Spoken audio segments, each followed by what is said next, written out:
What I'm learning about wildlife is that it operates on its own timing.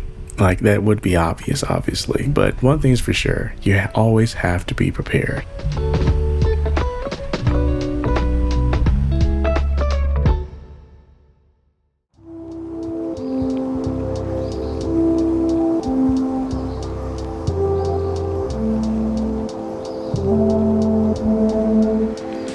As I was getting some photos and footage of this unique caterpillar, my wife and I noticed this hawk that was flying in the trees behind our place. And we only got a glimpse of this hawk, and we didn't know what type of potato species it was. So we walked closer to it, and I couldn't believe what we found. It was a young adult light morph broad-winged hawk.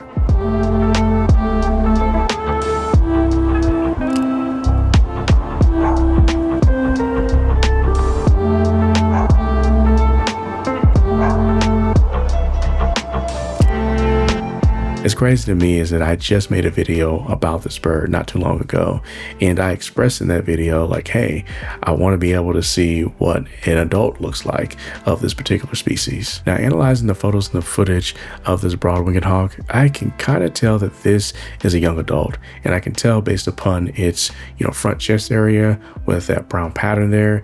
Typically from the broad-winged hawk pictures that I've seen, there's no white here.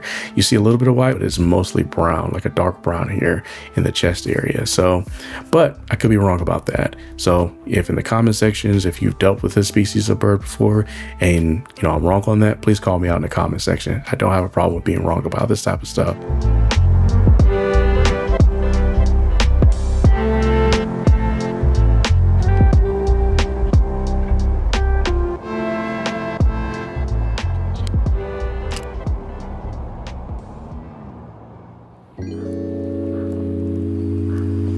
Now, this broad-winged hawk was perched up on this branch for some time, long enough for me to think about the composition that I wanted to create within this situation. Now, one thing I notice about myself that I struggle at times when I have all this time frame to really capture the composition, and I think about it more, is that I begin to overload myself with so much information to where it kind of like takes me out of the moment. And I feel myself just flooding with information in regards to photography, videography, cinematography, angles, aperture.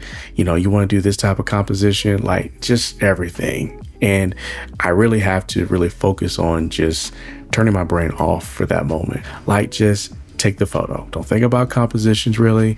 Just take a generic photo and start from there. And I find that when I start from there, I begin to build upon how I want to develop my composition. So that's one of the things that I feel overall that has just worked for me within this space, especially this year of just, pursuing wildlife and really like delving into this particular genre of photography and videography.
It was hard to choose a favorite photo in this particular instance, but I decided I liked two out of the batch that I selected, which was this broad-winged hawk on this tree branch that was facing forward towards me, but it was looking down.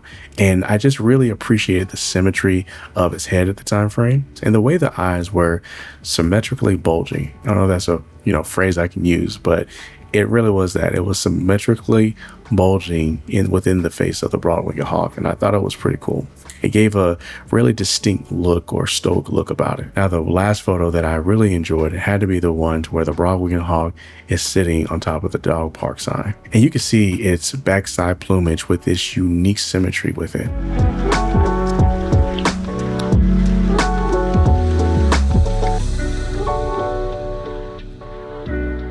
I think for me, what I'm learning is how to process the unexpected moments without overwhelming myself with so many photography principles. I feel like the small lessons continue to contribute to my development to become more of an innate photographer and videographer in this space of wildlife.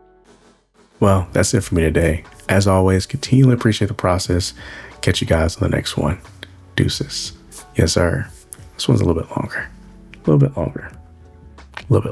we're good though.